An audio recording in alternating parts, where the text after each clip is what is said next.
মুখ্যমন্ত্রীর নির্দেশে আলুর দাম নিয়ন্ত্রণ করতে তৎপর জেলা প্রশাসন ও Malda merchants chamber of commerce.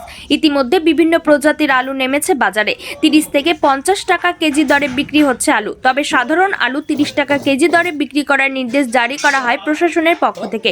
অন্যদিকে প্রশাসনের উদ্যোগে মালদা শহরে মকদুমপুর, ঋষি বঙ্কিমচন্দ্র পৌর বাজার, নেতাজি পৌর বাজার এবং ঝলঝলিয়া পৌর বাজারে প্রশাসনিক স্টলে 25 থেকে 26 টাকা কেজি দরে বিক্রি করা হবে আলু।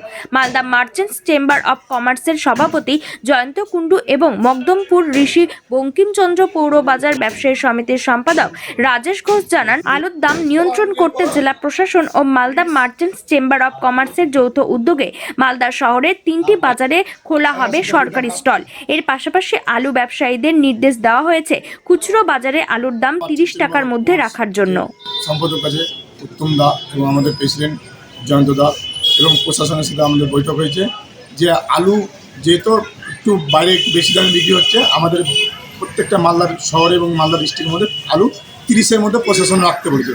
আমাদের সমস্ত ব্যবসায়ীদের সাথে আমরা আলোচনা করেছি যেন আলুর মার্জিনটা একটু সামান্য করে আলু 30-এর মধ্যেই দামটা থাকা হয়। কারণ মুখ্যমন্ত্রী নির্দেশ দিয়েছে যে আলুর দামটা কমানোর জন্য আমাদের মালদার ডিএম সাহেব নির্দেশ দিয়েছে। পশ্চিমবঙ্গ সরকার মাননীয় মুখ্যমন্ত্রী যে নির্দেশ দিয়েছেন তার পরিপ্রেক্ষিতে মাননীয় জেলা শাসক সমস্ত আলু ব্যবসায়ী, চেম্বার অফ কমার্স এবং সমস্ত মার্কেটের সেক্রেটারিকে নিয়ে মিটিং করেছেন।